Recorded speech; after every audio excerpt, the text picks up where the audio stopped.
Today, instead of doing plants, we're going to do some stone landscape features at the clearing, starting with my favorite, and I think most everyone's favorite, the council ring down right along the edge of the Niagara Escarpment.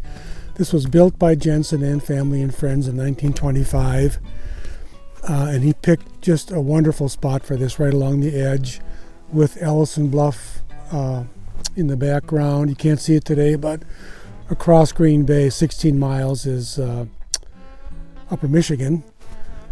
This is probably a typical Jensen council ring, and council rings were kind of his keystone feature in the Jensen landscape. He loved the idea of a council ring, not just as a functional element in the landscape for people to gather for campfires and just enjoy being outside, but it represented democracy for him.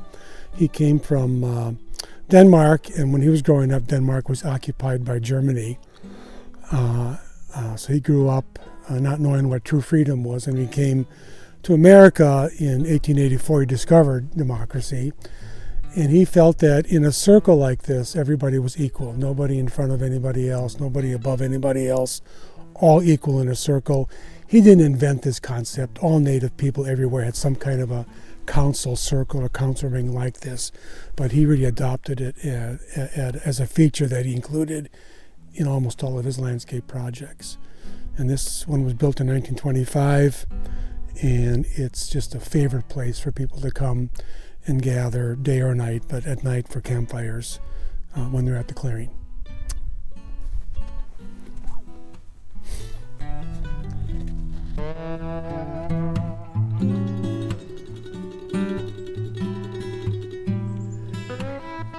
I'm just south of the schoolhouse on the east side of the quarry garden in what Jensen called a sunset ring. It's kind of a half circle, stone circle, where people would sit and view the sunset. And you can see we're looking west here. So in high summer, the sun would set through this view shed. That was all closed up, all grown in, and then last summer I had a crew of volunteers clear out a bunch of shrubs in there and some small trees, so we got that view back. So this is one that Jensen built probably back in the late 1930s when he did the quarry garden.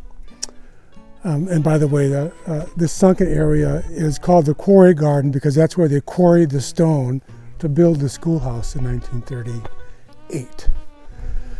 Jensen, in his original plan for the clearing, had several of these sunset rings spotted right along the edge of the escarpment, but never got around to building them.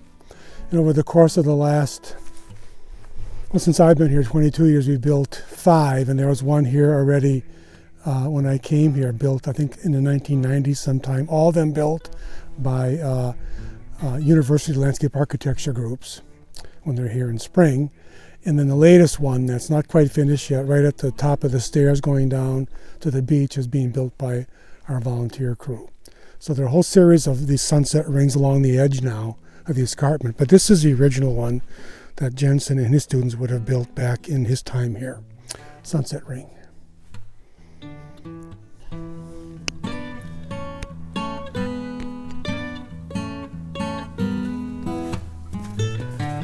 We have a series of stone walls, not mortar, just kind of free stacked at the clearing. Some of them, like the one up just running north from Murtha's cabin, has been there quite a while. I'm not sure if that dates back to Jensen's time or not. It might.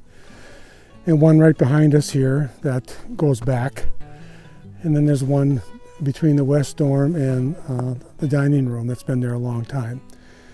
This is all stone that was just gathered on the property. It was laying everywhere, still is, and was used to make these beautiful stone walls. It's the local limestone. It's a type of limestone called dolomite or dolostone, a harder type of limestone.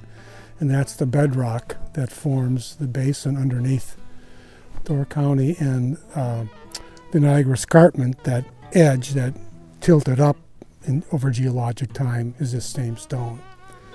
So we have this wonderful series of stone walls at the clearing, much of it on our campus area, including some that probably date back to Jensen's time.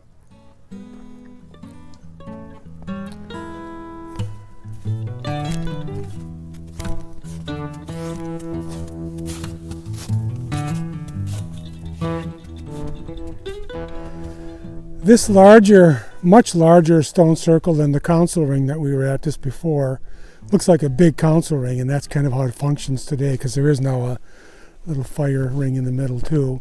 But this was built as a dance ring back in the late 30s, early 40s, during Jensen's time, as a folk dance ring.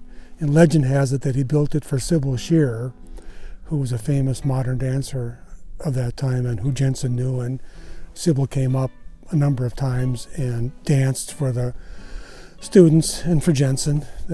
And I'm not sure, maybe she even taught some dance classes. But this was built back in Jensen's time here. Again, much larger, not too far from the schoolhouse. And actually, the path that comes to the dance ring used to be the main path to the schoolhouse back in the old days, and people would walk through the quarry garden to that south door, which we now call the back door. Nowadays, people come around the north side of the schoolhouse to get in the schoolhouse. But so this was right along the main path back in the old days. But it was built as a dance ring.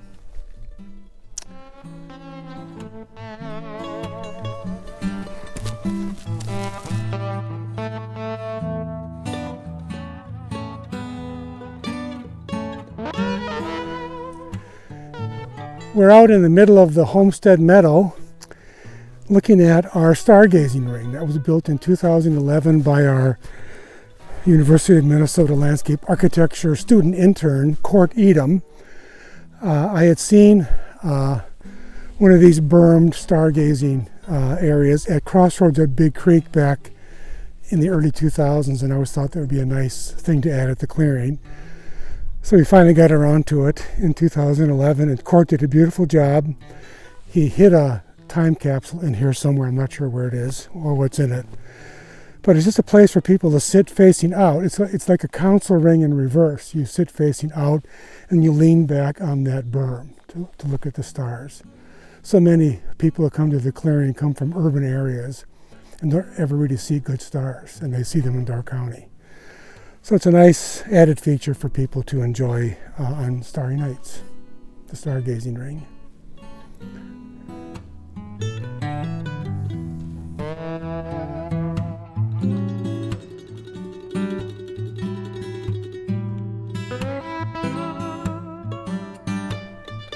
Our last stone feature, although it's mostly covered by snow, take my word for it, wherever those lumps are, there's stone underneath there. This is our Labyrinth, which our 2012 landscape intern Nate Bond built.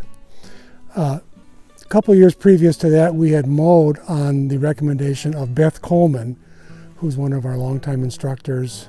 She taught a class called Contemplative Gardening. Now she does a mindfulness class, and she asked if she could mow a labyrinth out in our far meadow as you leave the property, and it was fine. And they mowed it for her class. And then other people at the clearing in other classes started finding out about it, and they would walk all the way out there or drive out and park along the road, which wasn't ideal. So we decided to build one closer to the campus, and this was the perfect place. This is the old homestead area. The buildings from the pioneers sat just to the west of here in the woods. And this was the perfect spot for a labyrinth, kind of hidden and protected. So Nate did a beautiful job building, laying it out, researching it. Beth did some research too. And on Eric's recommendation, Eric is the person filming this right now, we put a Nordic bench in the middle as a central feature. Jensen loved Nordic benches. There's one up by the west dorm right next to the pump that goes back to his time, from even before this was a school, back from I think into the 1920s. And there's another Nordic bench as you look down the lodge meadow from the lodge. On the left side, the south side, there's one that's kind of hidden back in there. Legend has it that the remnants of the original lodge that burned down in 1937 were pushed there, and they put that Nordic bench on top. I don't know if that's true or not. It's a nice story though.